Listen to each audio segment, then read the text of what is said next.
sœurs dans les Seigneurs, bonjour et bienvenue pour ce sabbat matin. Mathieu, Edith et moi vous souhaitons un bon sabbat. Nous osons croire que vous allez passer des bons moments en présence de notre Seigneur Jésus-Christ et que Dieu nous bénisse tous et nous vous souhaitons un bon sabbat.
Nous sommes unis dans la famille car Dieu nous lie à toujours par une chaîne d'amour. Concitoyens, nous sommes les siens car Dieu nous lie à toujours par une chaîne d'amour. Et chacun des maillons dans l'épreuve tiendra bon, lié à toujours par une chaîne d'amour. Oui, chacun des maillons dans l'épreuve tiendra bon, lié à toujours par une chaîne d'amour.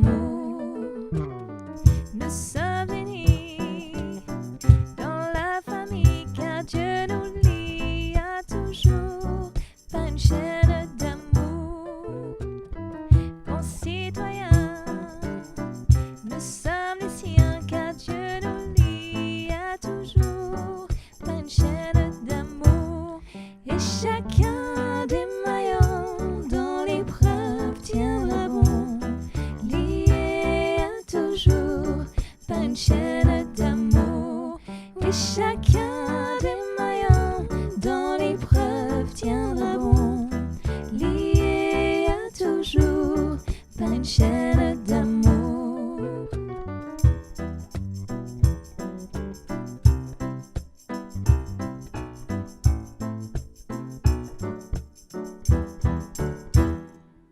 Bonjour et bienvenue, j'espère que vous allez bien. Alors mon histoire se déroule il y a très longtemps. dans un pays qui s'appelle l'Écosse. Dans ce pays, il y avait un roi qui cherchait une épouse pour son fils. Ce roi s'appelait le roi Olaf. Et évidemment, c'est un roi, il va chercher une épouse dans la noblesse de son pays. Malheureusement, il n'en a trouvé aucune. Il a été très déçu de la frivolité de toutes les femmes qu'il a rencontrées. Du coup, il a décidé de ne pas rechercher auprès de la noblesse, mais d'envoyer ses messagers rechercher toutes les filles qui étaient dans son royaume afin qu'elles puissent prétendre à épouser le fils de ce roi. Donc, le message était: si vous vous sentez digne d'épouser le fils du roi, venez dans 7 jours à 11 heures précises et nous vous dirons quoi faire. Donc les messagers partent avec ce message. Parmi les filles qui ont reçu ce message, il y en a une qui s'appelle Gunhild. Gunhild est une jeune fille qui travaille essentiellement dans les champs, qui a la main verte, comme on dit, et qui est très dévouée pour sa famille, qui travaille beaucoup, qui subvient à ses besoins. Alors qu'elle a reçu ce message des messagers, elle était dans les champs, elle laisse son travail et elle va dans sa maison. Avec acharnement, elle retourne tout ce qu'elle a chez elle pour chercher les plus beaux tissus, les plus belles étoffes qu'elle pouvait avoir et se mettre à la couture pour se confectionner une robe digne d'un palais. Sa mère la voit se préparer et dit mais que fais-tu? Et elle lui raconte la quête du roi. Sa mère lui dit: mais Gunhild, t'es une fille du bas peuple, t'es une fille pauvre, t'as même pas l'attitude qu'il faut. Ne va pas te choisir le roi, ça ne sert à rien. Mais Gunhild, malgré son humilité, dit qu'elle va malgré tout aller à ce rendez-vous donné par le roi dans 7 jours à 11 heures.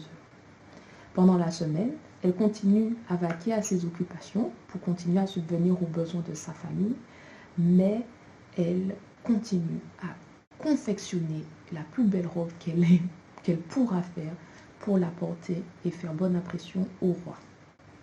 Le jour arrivé, pour aller au palais, qu'est-ce qui se passe? Elle voit des centaines de filles, 1 millier de filles, 1 millier de prétendantes pour le fils du roi, pour le prince. Elle se dit: oh là là, aurais-je ma chance? Vous vous imaginez? C'est comme si vous alliez à un examen, il y a 1000 participants, mais une seule personne qui sera prise. Comme si vous alliez à un concours, et évidemment, à un concours, il n'y a qu'une seule personne qui peut être première. Et ben voilà, elle s'est retrouvée dans cette situation complètement, un peu inquiète. Mais elle s'est dit: chacun a ses chances. Le roi a demandé à ses messagers de transmettre un autre message à ces jeunes filles. Cette fois-ci, ce message était accompagné d'un objet. Il disait que chacune d'entre vous va recevoir une graine. Au bout de 2 mois, la graine devait donner une fleur. Et le roi dit que c'est celle qui aura la plus belle fleur qui sera jugée digne d'épouser son fils. Gunhild était un peu plus rassurée. Tout ce qui est culture et entretien des plantes, etc. C'était son domaine. Donc elle prend sa graine et elle rentre chez elle. Elle va s'en occuper avec soin. Elle va la mettre dans un magnifique pot, le plus beau qu'elle ait chez elle. Elle va le mettre dans de la terre bien grasse et elle va l'arroser, la mettre dans un coin ensoleillé et en prendre soin quotidiennement. Au bout de 2 semaines, elle est surprise. Il n'y a toujours rien qui se passe. Pas une tige, pas une feuille, rien de vert ne grandit, ne pousse de ce pot. Elle s'inquiète. Elle dit peut-être que la terre n'est pas adaptée. Elle change de terre. 2 semaines plus tard, toujours rien malgré ses soins. Peut-être qu'il n'y a pas assez de soleil. Elle la met ailleurs. Toujours rien. Au bout d'1 mois et demi, elle désespère. Elle dit mais alors comment je vais avoir une fleur en 2 semaines? C'est pas possible. Et pourtant, en continuant toutes ses activités quotidiennes et en prenant soin de sa plante qui ne pousse pas, elle réfléchit et elle essaye d'adapter ses soins. Elle ne comprend pas. Ça ne fonctionne pas. Au bout d'un moment, 1 semaine avant de retourner au château, chaque fois qu'elle voit le pot, elle pleure, elle est désespérée, très déçue d'échouer dans sa quête pour devenir une princesse et pour épouser le prince. Alors, le jour arrivé, toujours rien. Elle va, malgré tout, avec son pot vide, au palais du roi. Évidemment, elle rencontre d'autres femmes, celles qui étaient là premièrement, mais il y en a quand même moins. Elle se dit, ah, peut-être que d'autres ont eu également la même expérience que moi et n'ont pas réussi à avoir quoi que ce soit et ont préféré ne pas venir. Mais à côté de ça, il restait des centaines de femmes qui étaient là avec des fleurs magnifiques. Le roi, voyant cela, voyant toutes ces femmes, toutes ces prétendantes, demande à ses gardes de renvoyer chez elles toutes les femmes qui ont dans leur peau une fleur. Et Gunhild se retrouve toute seule. Elle est la seule et elle va rencontrer le roi. D'après toi, dans quel état devait-elle être? Elle était apeurée, stressée, angoissée. Le roi lui a demandé de venir. Elle y est allée. Elle tremblait tellement qu'elle a perdu le pot. Le pot s'est échappé de ses mains et s'est brisé. Et là, elle a perdu tous ses moyens. Le roi l'a relevée, l'a rassurée. Il lui a dit que toutes les graines qui avaient été données étaient des graines stériles. Qu'aucune de ces graines n'aurait pu donner une fleur. Donc qu'il était tout à fait normal qu'elle revienne avec un pot vide. Mais qu'elle a été la seule à être persévérante et honnête jusqu'au bout. Qu'elle a dans son cœur les valeurs, la persévérance, l'honnêteté qu'il souhaite retrouver dans l'épouse qu'il veut choisir pour son fils. Et par là, il lui a dit, tu as été fidèle dans quelque chose d'humble et simple. Devenir femme d'un prince demandera beaucoup plus de responsabilités auxquelles tu pourras répondre. Tu sais que dans la Bible, je vous le dis, je pense que vous voyez un peu où je veux en venir, dans la Bible, il y a un verset qui parle de cela. Ce verset se retrouve dans Luc, au chapitre 16 et au verset 10. Celui qui est fidèle dans les moindres choses l'est aussi dans les grandes. Et celui qui est injuste dans les moindres choses l'est aussi dans les grandes. La fidélité peut se manifester dans tous les domaines de la vie.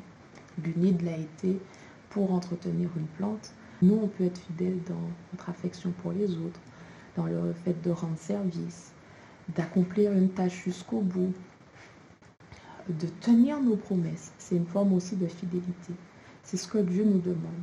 Il est difficile d'être fidèle dans les petites, mais à force de s'exercer, Dieu nous donnera de plus en plus de responsabilités. Donc, quel que ce soit avec vos amis, avec votre famille, vos parents, vos frères, vos sœurs, mais également les voisins, puissiez-vous être fidèles quand vous vous engagez dans quelque chose, allez jusqu'au bout. Et comme Gunhild, n'ayez pas peur du résultat. Osez aller jusqu'au bout. Dieu se chargera de vous donner les meilleures récompenses pour les meilleurs résultats.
Bonjour à tous et bon sabbat.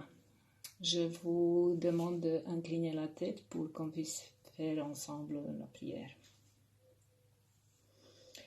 Seigneur notre Père, nous voulons te remercier pour ce rencontre dans la situation inhabituelle, car nos bâtiments de l'Église sont toujours fermés, mais grâce aux technologies et tes serviteurs, on a possibilité de se réunir, de te louer, glorifier, étudier ta parole et te présenter nos prières.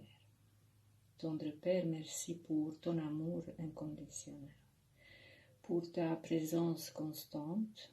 Merci pour toutes tes bénédictions et ta puissance que tu nous donnes chaque jour. Seigneur, viens en nous par ton esprit pour qu'on puisse vivre ce sabbat avec toi, car c'est le jour que tu nous donnes en Jésus-Christ. Que ta présence soit là et ta volonté soit faite dans nos vies et sur la terre. Père, nous voulons te demander d'être notre guide dans la réalisation de ce programme pour qu'on puisse avancer dans la connaissance de ta parole et grandir dans la foi. Accorde-nous d'être témoins en parole et en acte. Merci pour ton esprit que tu nous donnes en chacun et qu'il se multiplie d'une façon particulière en vie de bien commun. Seigneur, sois avec nos dirigeants à dimanche et les remplis de sagesse au moment de prendre les décisions importantes. Bénis-nous tous. Bénis nos familles, nos amis. Bénis nos églises dans le monde. Au nom de ton Fils. Amen. Ce matin-là,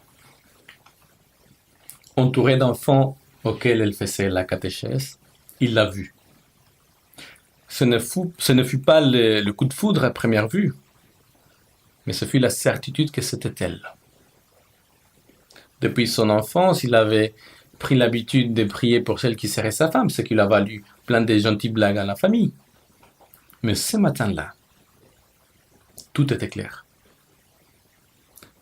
Pas moyen de se tromper. Devant lui, il avait la réponse à ses prières. Mais au lieu de la joie face à une réponse divine, ce fut la panique. Il s'est senti suffoqué. Il s'est senti mourir. Alors, pendant l'année qui s'en est suivie, il a soigneusement évité la fille, alors qu'il faisait partie du même petit groupe de catéchèses. Est-ce que cela ne vous est pas déjà arrivé que de dire, si seulement le Seigneur me disait clairement ce qu'il veut, je le ferai sans hésiter. La Bible regorge d'histoires de personnes qui, tout en ayant écouté la voix du Seigneur, ont choisi des chemins alternatifs, ou lui ont carrément tourné le dos. Et l'histoire de Jonas est plein dedans dans cette ligne, dans cette catégorie de personnes. Je vous invite à prendre la Bible et l'ouvrir dans le livre de Jonas. Jonas au chapitre 1. Nous allons faire une lecture assez systématique de ce chapitre pour essayer de voir ce que nous pouvons apprendre pour aujourd'hui de cette expérience-là. Jonas 1, verset 1 et la suite. La parole du Seigneur parvint à Jonas, fils d'Amittai. Lève-toi, va à Ninive, la grande ville, et fais une proclamation contre elle, car le mal qu'elle a fait est monté jusqu'à moi. Alors Jonas voulut s'enfuir à Tarsis pour échapper au Seigneur. Il descendit à Jaffa et trouva un bateau qui allait à Tarsis. Il paya le prix du transport et embarqua avec l'équipage pour aller à Tarsis et échapper ainsi au Seigneur. L'histoire de Jonas est tellement incroyable que beaucoup de croyants pensent que ce n'est qu'une fable ou qu'une parabole. Jonas est un prophète de Dieu qui aurait exercé son ministère sous le règne de Jéroboam II. Prophète donc en terre d'Israël, il reçoit une mission particulière, aller personnellement porter un message à une ville païenne, ennemie, violente, à une ville qui se trouvait loin du peuple d'Israël. C'est un fait rare, en effet, que le Seigneur envoie son prophète personnellement à l'étranger. Et en ce qui concerne Ninive, c'est la seule fois de la Bible. Donc, Dieu dit à Jonas, lève-toi, et Jonas se lève pour s'enfuir. En règle générale, qui prend la fuite, il le fait parce qu'il a peur pour sa vie, ou il a peur de perdre sa liberté. Mais là, nous sommes devant un prophète de Dieu qui fuit devant la présence de son Seigneur. Pourquoi? Mais la Bible, en tout cas, le chapitre 1 ne dit rien. Le chapitre 1 ne fait que rapporter des faits. Jonas est en train de fuir. Savons-nous pourquoi jusque-là? Non. Mais nous sommes face à une tentation, celle de faire des conjectures. Je me rappelle quand mon maître de stage m'a raconté une histoire le concernant. Un sabbat matin, il part avec son épouse vers l'église. Ils n'avaient pas eu le temps de réchauffer les biberons de leur bébé. Alors, ils se sont arrêtés chemin faisant. Et lui, il est entré dans un bistrot. Et il a demandé à la personne s'il pouvait chauffer les biberons au micro-ondes. Ce qui a été fait. Après quoi, ils ont simplement continué leur route. Une fois à l'église, il se prépare pour monter sur l'estrade pour prêcher. Et l'ancien de l'église le regarde et lui dit, pasteur, est-ce que vous êtes sûr d'être en mesure de monter sur l'estrade ce matin pour parler au nom de Dieu? Et, oui, a répondu le pasteur. Est-ce que vous êtes certain?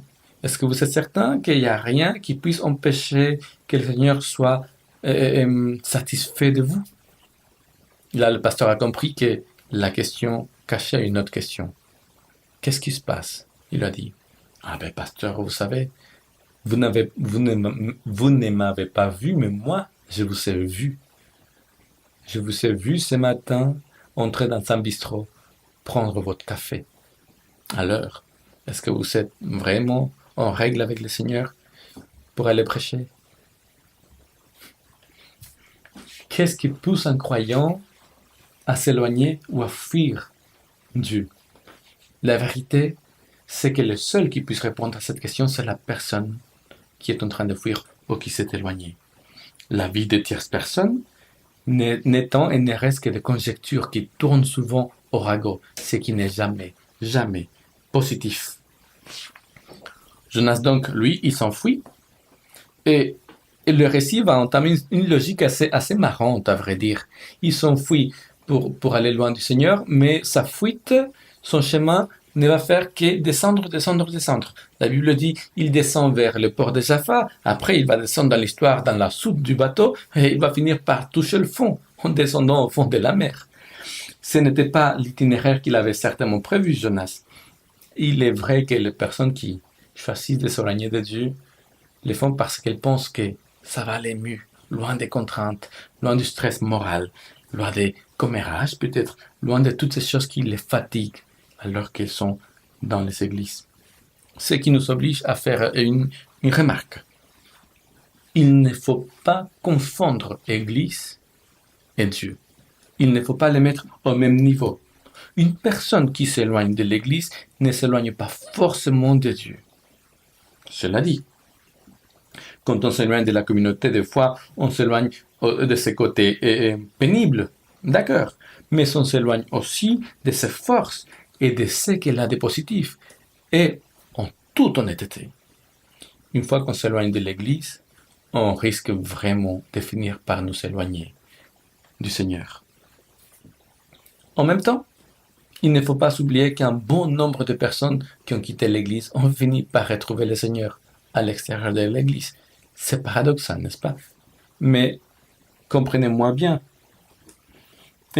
Je ne veux pas dire qu'il faille quitter les églises pour trouver le Seigneur. Je ne suis pas en train de dire cela.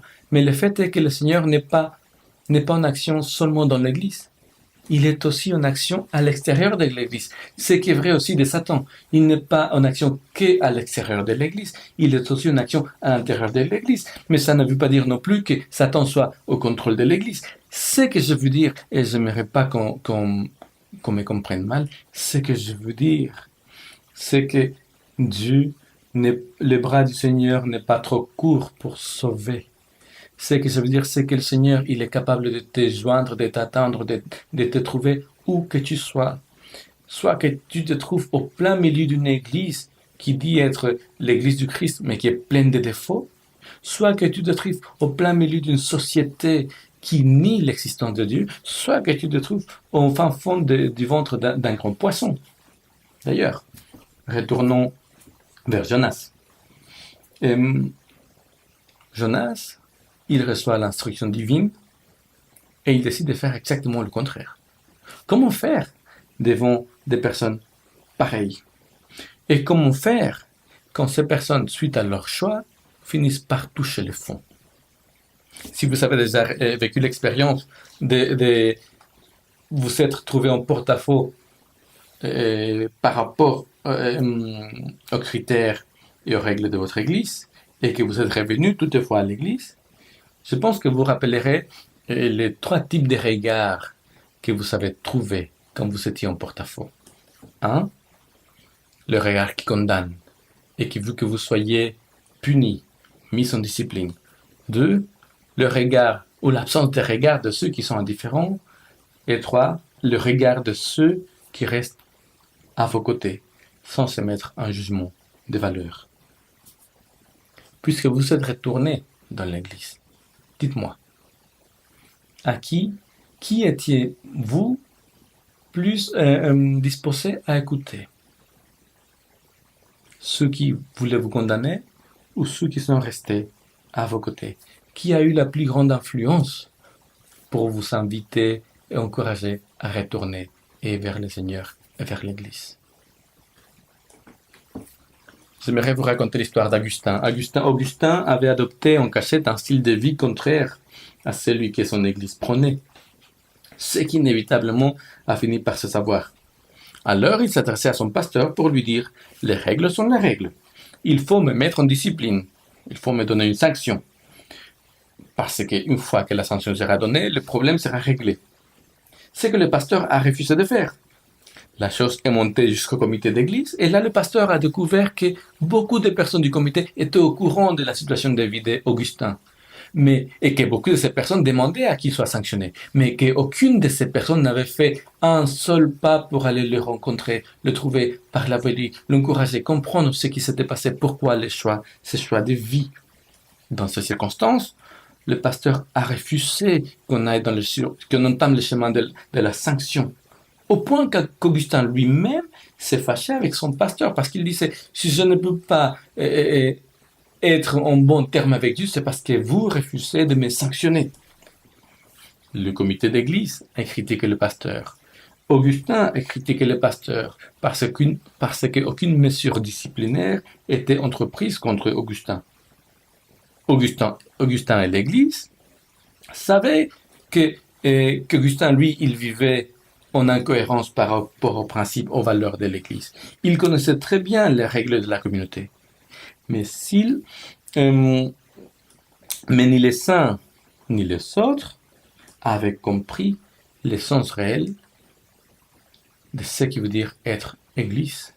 Et ils n'avaient pas non plus compris à quoi cela servent les règles dans l'Église.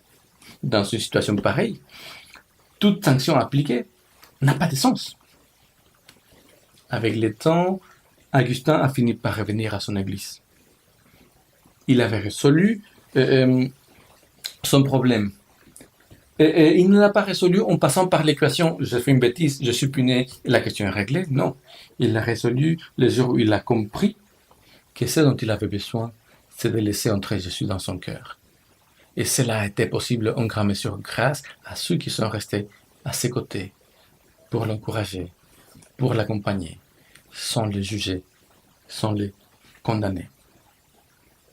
Face à des personnes qui s'éloigneraient du Seigneur, la première chose à ne pas faire est celle de tomber dans la tentation de les juger, de les condamner, de faire des conjectures sur le pourquoi ou le comment. La deuxième, c'est de ne pas avoir peur de rester à leur côté. Peu importe si l'Église te critique, peu importe si on te dit « Ah, tu n'es pas capable d'appeler le péché par son nom », peu importe si on t'appelle laxiste, peu importe si on te donne des noms pas acceptables, peu importe. Peu importe parce que la seule façon de pouvoir tendre la main à des personnes qui sont loin du Seigneur, c'est d'être à côté d'elles le jour où elles diront « J'ai besoin de cette main-là ». Vous savez, la puissance de l'Évangile ne repose pas sur des paroles qui condamnent, mais sur des faits qui rédiment. Continuons notre lecture. Verset 4. Mais le Seigneur lança un grand vent sur la mer, et il s'éleva sur la mer une grande tempête. Le bateau menaçait de se briser. Les marins eurent peur. Chacun d'eux cria vers son Dieu, et ils lancèrent à la mer le chargement du bateau pour l'alléger. Jonas descendit au fond du navire, se coucha et s'endormit profondément. Nous voilà face à une telle tempête que les marins finissent par se dire cette tempête, elle n'est pas naturelle, il y a quelque chose qui cloche. La Bible dit en effet que c'est le Seigneur qui avait fait lever un grand vent. Pour ceux qui n'avons jamais vécu une tempête sur la mer, peut-être que les films peuvent nous aider un peu à comprendre la situation. Et nous pouvons aisément imaginer ces marins-là en train de lutter ensemble pour sauver leur vie, pour sauver les bateaux, mais en même temps balloter d'un côté et de l'autre. Et dans tout cela, de façon assez surréaliste, la Bible dit, Jonas voit tout ça, et il décide quoi? D'aller se coucher. Et il s'endort. C'est quand même particulier. C'est d'autant plus que nous savons, parce que la Bible nous le dit, que Jonas, lui, il sait que lui, il est la cause quelque part de cette tempête-là. Est-ce qu'on pourrait dire que c'est sa faute? Peut-être pas, mais en tout cas, il y est pour quelque chose. Et pourtant, alors qu'il le sait, il ne va rien faire pour aider les marins qui sont en train de lutter de toutes leurs forces à cause de lui. Il les laisse se débrouiller seuls. Il les laisse lutter, il les laisse paniquer. Il s'en fiche de ce qu'ils vivent. Lui, le prophète du Seigneur, qui pourrait donner un coup de main, mais non seulement cela, mais qui aurait une parole à porter, lui connaît le Seigneur, le seul Seigneur qui pourrait aider, il préfère rester dans son coin, rien dire. J'étais allé un jour faire du mini-foot avec une connaissance. Et à la fin de la soirée, il m'invitait pour qu'on aille prendre quelque chose à boire. Je savais que eux, à la fin, leur habitude, c'était de finir la soirée en allant tous ensemble prendre quelque chose. Alors je lui ai dit, écoute, non, c'est pas un problème. J'étais bien content d'être là. Va avec tes copains et finissez la soirée ensemble. Il m'a dit, ne t'en fais pas. De toute façon, ce n'est que des païens. Quelle est la différence entre les chrétiens et les païens? Pour commencer, il serait opportun de dire que dans la Bible, le mot païen n'est pas un mot péjoratif. Ce n'est pas une étiquette pour dire ceux qui sont pas bons. Le mot païen signale simplement ceux qui ne connaissent pas le Seigneur, qui ne sont pas juifs. Donc, quand des chrétiens aujourd'hui utilisent le terme païen de façon péjorative, ce n'est pas le Saint-Esprit qui est en train de les inspirer, ni de les habiter. Sachez-le. C'est d'ailleurs vers ces païens-là que l'Esprit nous pousse. Et l'Esprit nous pousse non pour aller les condamner, mais pour aller les traiter comme le Christ nous a traités, nous, à l'époque. Mais que dire de Jonas? Alors qu'il peut faire la différence, il choisit l'indifférence. Il oublie que sur cette terre, nous sommes tous sur le même bateau.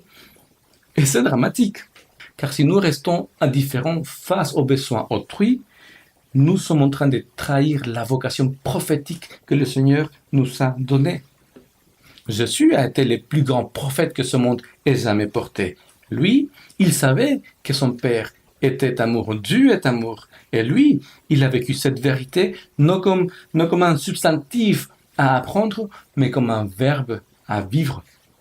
Et dont nous trouvons la plus grande preuve à la croix, depuis laquelle encore aujourd'hui résonne plus fort que jamais son commandement, aimez-vous les uns les autres, comme je vous ai aimé.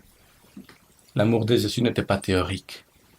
L'amour de Jésus n'était pas exclusiviste. Il est même mort pour ceux qui l'ont renié. Il s'ensuit que toute personne ou toute église qui dit ou qui croit avoir une vocation prophétique, autrement dit, qui pense avoir un message à transmettre ou un rôle à jouer dans la société, dans ce monde au nom de Dieu, doit mettre au service de ce monde toutes ses ressources pour aider ce monde à rencontrer le Seigneur. Car si l'Église ou la personne ne le fait pas, l'Église ou la personne serait en train de trahir leur vocation, leur appel divin.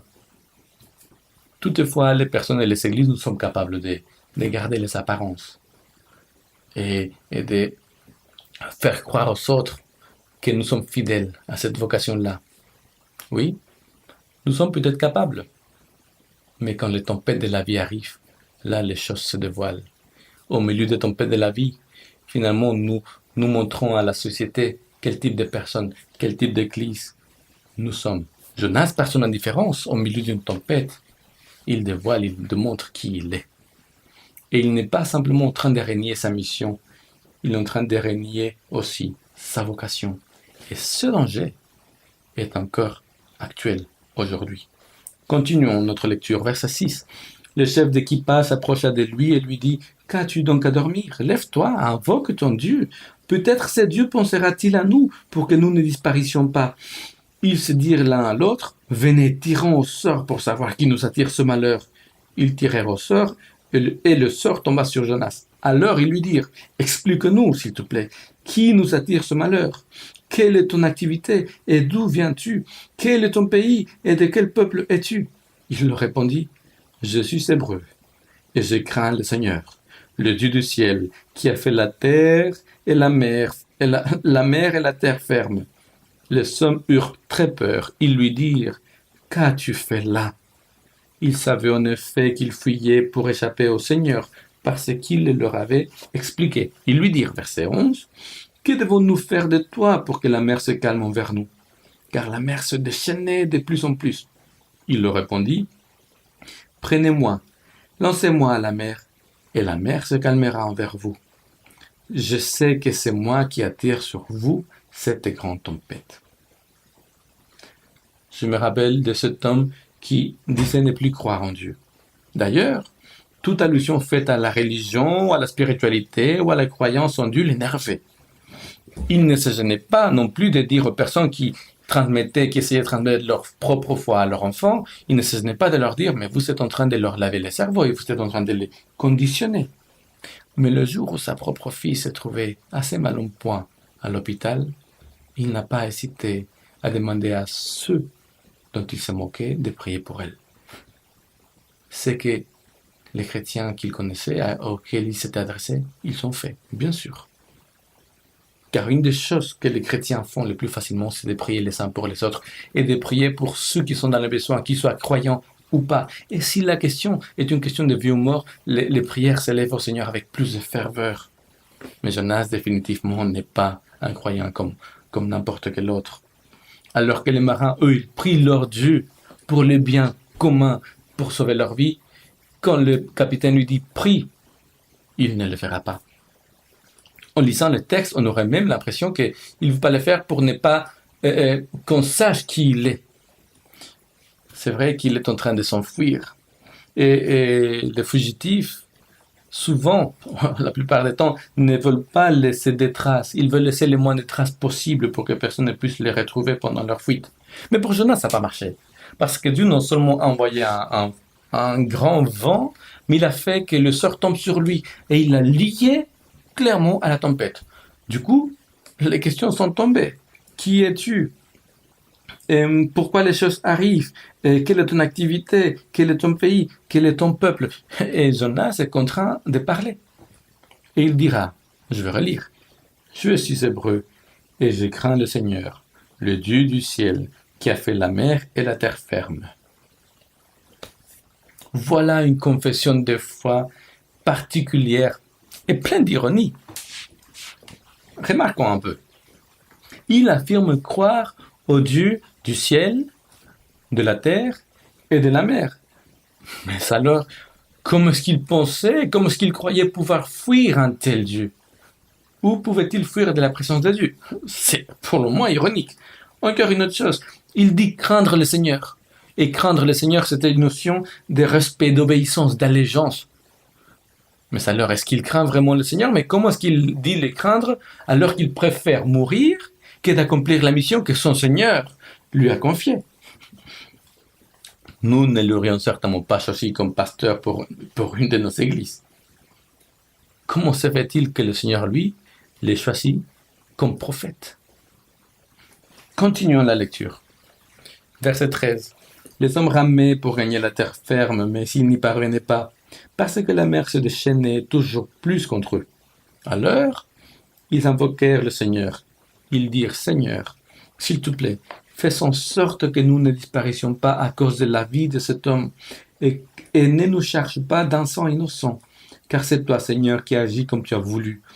Puis ils prirent Jonas et le lancèrent à la mer, et la fureur de la mer s'arrêta. Les hommes eurent peur. Ils furent saisis d'une grande crainte du Seigneur. Ils s'offrirent un sacrifice au Seigneur, et ils firent de vœux. Je devais avoir 12 ans, je pense. Le jour où quelques profs de l'école sont venus et m'inviter à passer la journée avec eux. C'était des amis de la maison et membres d'église aussi. Donc, la perspective de la journée était géniale. Du kayak, un barbecue, la détente, s'amuser. Tout allait bien jusqu'à ce qu'avec une prof, on décide de prendre le kayak et aller dans la lagune. Et que le courant commence à nous porter. On se met à ramer. Pas de résultat. On n'arrivait pas à revenir vers la rive. Après un bon moment des efforts infructueux, je commençais à avoir peur. Alors j'ai dit, et si nous prions? La prof s'est empressée de me rassurer. Elle m'a dit, t'en fais pas, tout va bien se passer. D'ailleurs, c'est le cas. Un autre prof est venu en marchant jusqu'à nous, il avait pied, et il a pris le kayak et il nous a ramenés jusqu'à la rive. Peut-être ça peut sembler ridicule aujourd'hui, mais je me rappelle très bien que j'ai eu peur et que tout ce que je voulais, c'était de rester vivant et que la première chose que je voulais faire, c'est dire Seigneur, sauve-moi. Comment expliquer alors que Jonas, en plein milieu de tempête, lui qui connaît le Seigneur, demande à être jeté par-dessus bord pour mourir, alors que les païens, eux, ils sont en train de prier leur divinité pour vivre. D'autant plus qu'on ne peut pas dire que Jonas ait dit, voilà, jetez-moi à l'eau parce que Dieu a besoin d'un sacrifice d'apaisement et comme ça il sera tranquille, content, et il va se calmer. Non, tout prophète qui se respecte sait que Dieu n'a jamais accepté les sacrifices humains. Donc, ce que Jonas est en train de demander, ce n'est pas un sacrifice pour le Seigneur, mais simplement, je veux mourir. Honnêtement, il aurait simplifié la chose s'il était sauté, s'il avait sauté lui-même du bateau. Mais il ne l'a pas fait. Quand nous arrivons à ce point du récit, les rôles semblent être inversés parce que tout ce que le prophète aurait été supposé de faire, ce sont les païens qui le font. Eux, pour qui la norme de sacrifice d'apaisement, pour qui le sacrifice d'apaisement c'est la norme, ils ne veulent pas le faire. Ils préfèrent encore lutter dans le but de ne pas jeter Jonas à l'eau. Et quand ils voient qu'il n'y a pas d'autre solution, ils disent Seigneur, pardonne-nous, ne nous tiens pas compte de ces péchés à notre égard. Et encore, ils vont dire, Seigneur, c'est du sang innocent. Quelque part, c'est comme si se rendaient compte que ce n'était pas ça la solution. Et encore, c'est eux, les païens, qui vont faire ce que le prophète aurait dû faire. Ils reconnaissent que le Seigneur agit comme bon lui semble. Et quand les choses se calment, ils vont faire des vœux et un sacrifice au Seigneur. Et il faut se rendre compte aussi que s'ils ont jeté Jonas à l'eau, c'est parce que Jonas les a convaincus que c'était la meilleure chose à faire voir que c'était la volonté du Seigneur. Quelle image a-t-il transmis à cette personne de Dieu? L'image d'un Dieu vindicatif, d'un Dieu assoiffé de sang, d'un Dieu rigide. Ah, tu l'as fait, je la paye. Et une fois que tu as payé, c'est bon. On dirait que quelque part, cette image n'a pas percolé chez les marins parce que quand la mer s'est calmée, oui, la Bible dit qu'ils ont eu peur, mais la Bible dit aussi qu'ils ont éprouvé une crainte, ce qui est différent. Ce qui évoque même une conversion. Ils font un sacrifice de vœux au Seigneur. Quoi dire de ce Jonas? Et quoi dire de ces marins? Qui a manifesté la plus grande clairvoyance au milieu de la tempête?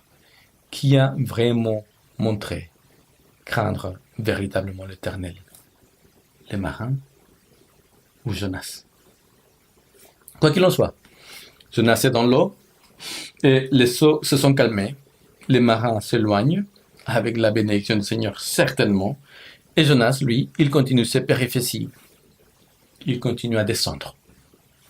Il tombe dans l'eau, il descendra dans l'abîme de la mort. Dans l'abîme de la mort. C'est lui-même qui va l'écrire dans sa prière. D'ailleurs, c'est là et seulement là qu'il va accepter des prières. Jonas va accepter des prières pour lui quand il est dans des problèmes plus grands. C'est qu'il n'a pas accepté de faire pour les autres quand les autres se sont dans des gros problèmes. Et nous allons lire la prière de Jonas et vous allez voir, elle est particulièrement ironique. De ma détresse, chapitre 2, de ma détresse, j'ai invoqué le Seigneur et il m'a répondu. Du sein des morts, j'ai appelé au secours et tu m'as entendu. Tu m'as jeté dans les profondeurs, au cœur des mers.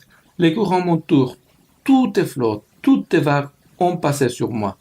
Et moi, je disais, je suis chassé loin de tes cieux, mais je verrai encore ton temple sacré.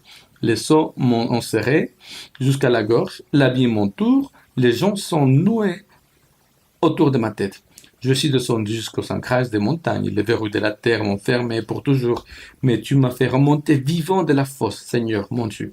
Alors que je défaillais, je me suis souvenu du Seigneur. Ma prière est parvenue jusqu'à toi, jusqu'à ton temple sacré. Ceux qui s'attachent à des futilités illusoires éloignent d'eux la fidélité. Quant à moi, je t'offrirai des sacrifices en déclarant ma reconnaissance. Je m'acquitterai des vœux que j'ai faits. Voilà la prière de Jonas. Bon, il finit. C'est au Seigneur qui appartient le salut. C'est une drôle de prière. Et il y a plein de choses qui sont super ironiques. Regardez, il va dire, j'ai prié dans ma détresse. Oui, dans la sienne. Mais il n'a pas prié face à la détresse autrui. Il va encore dire, tu m'as jeté dans la mer. Mais c'est pas Dieu qui l'a jeté dans la mer. Ou il va dire, je suis chassé loin de ton regard. C'est lui qui s'est envoyé. Ou encore, il va mettre en comparaison le sacrifice et le vœu des païens, et le sacrifice et le vœu que lui, il va faire. Et il va dire, moi je vais faire, moi je vais accomplir. Quand on fait une analyse profonde de ce texte, on se rend compte que quelque part, il est en train de se moquer de ces personnes-là. Je suis sûr que n'importe quel pasteur de n'importe quelle église, s'il avait une attitude pareille envers les personnes qui ne croient pas en Dieu, il serait vite viré. Mais Dieu, non seulement lui, il sauve Jonas, mais il lui demande une deuxième fois d'aller porter le message à Ninive. Ce qui est drôle. En écriture cunéiforme, c'était l'écriture à l'époque dans la région de Ninive, la ville de Ninive était représentée par un poisson. Donc Jonas, qui vient de sortir, passer 3 jours dans un poisson, se trouve en route vers un autre poisson, un autre grand poisson, puisque la ville était une grande ville.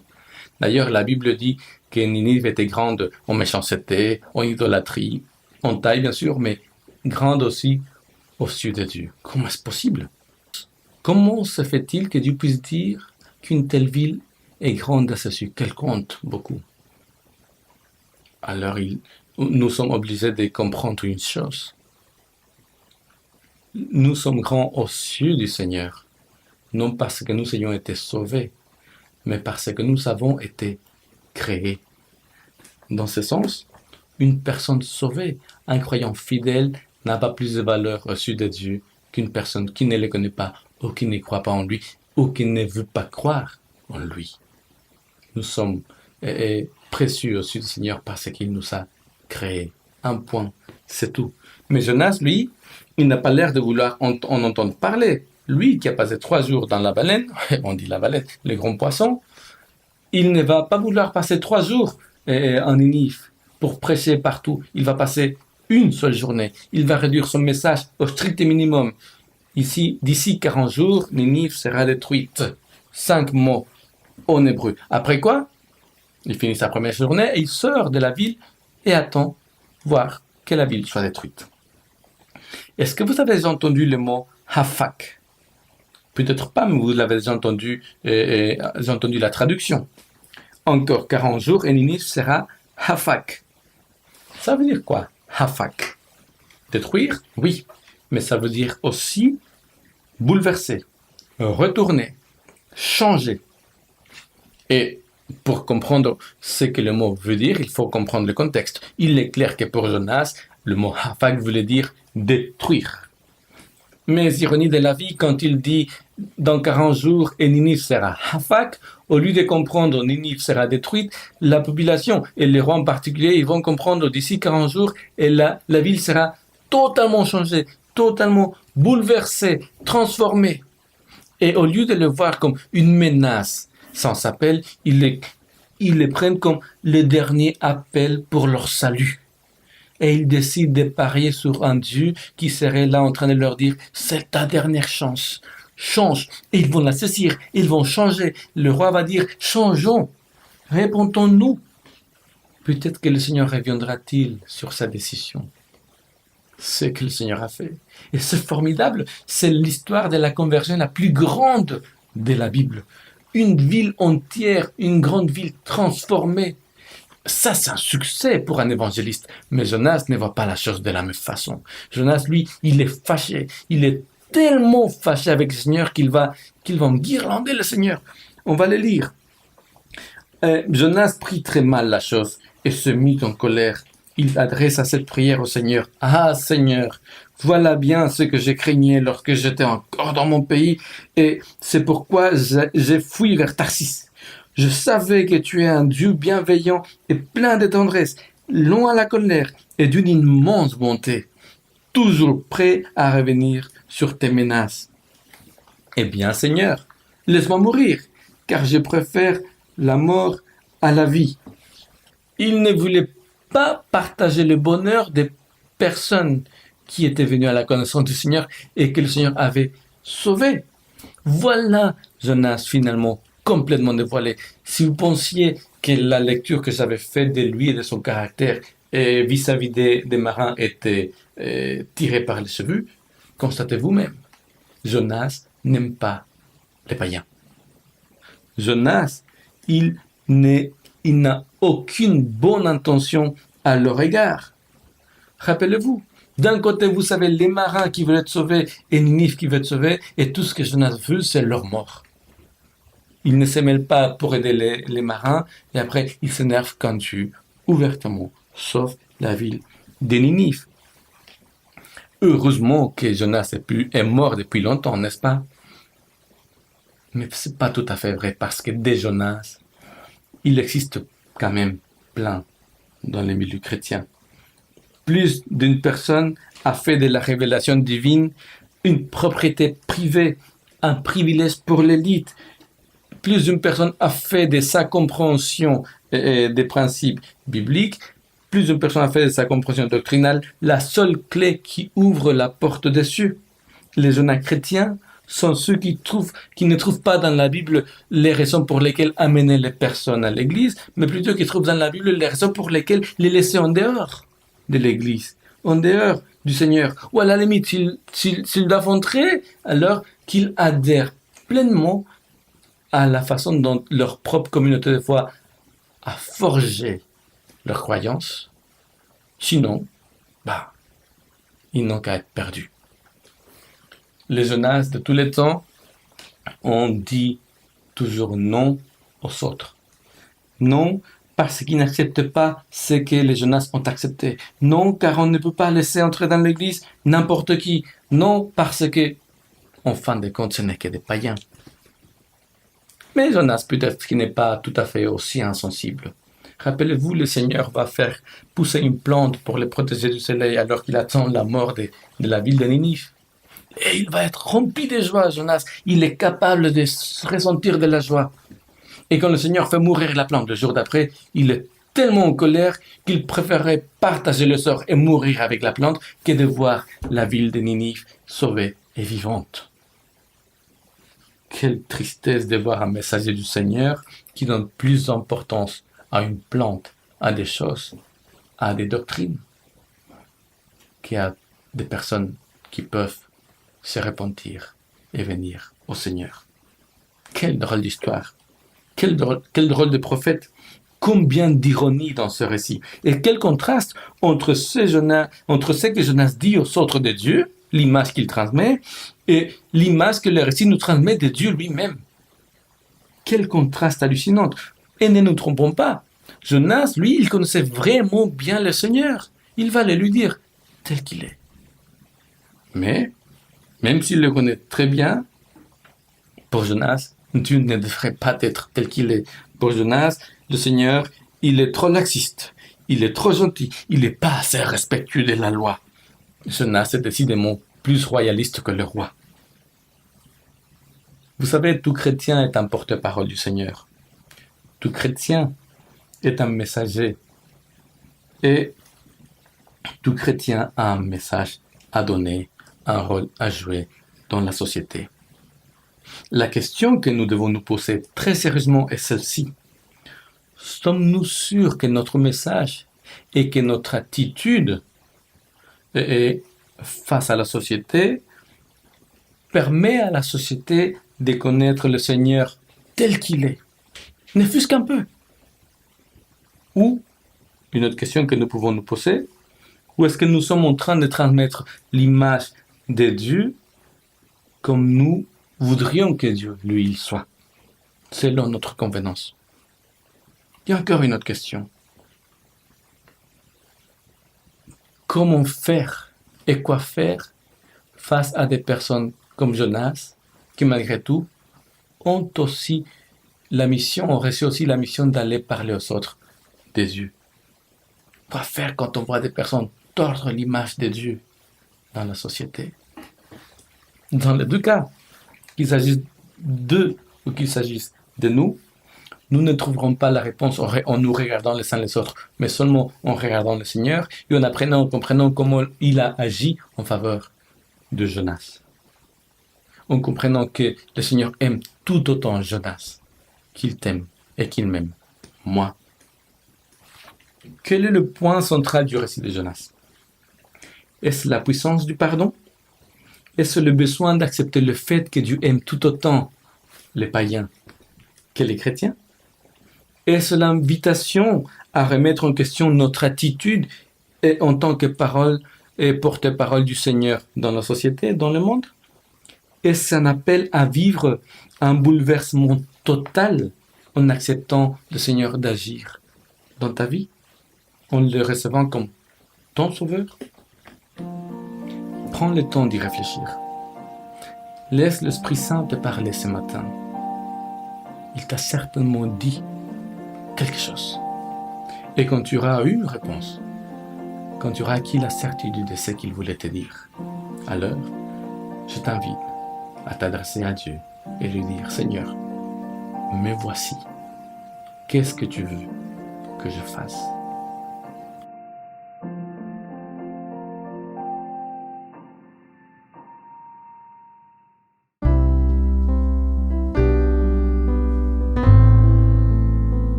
Étends sur moi ta main fidèle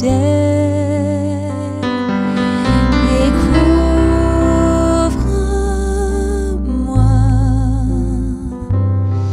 de l'ombre de tes ailes quand l'océan gronde et le vent rage.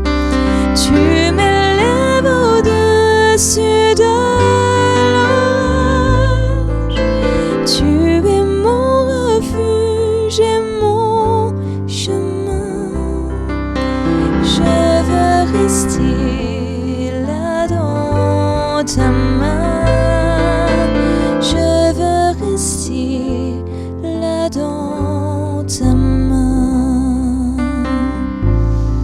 Paix, oh, mon âme, en Jésus seul, et dans le calme retrouve la confiance quand l'océan gronde et le vent rage. Je m'élève au-dessus de l'orage. Tu es mon refuge et mon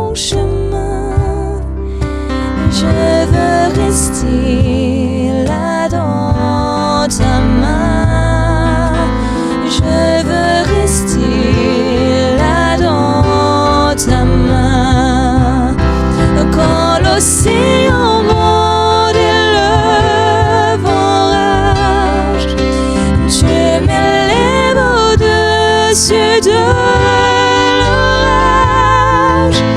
Tu es mon refuge et mon chemin. Je veux rester là dans ta main. Je veux rester là dans ta main.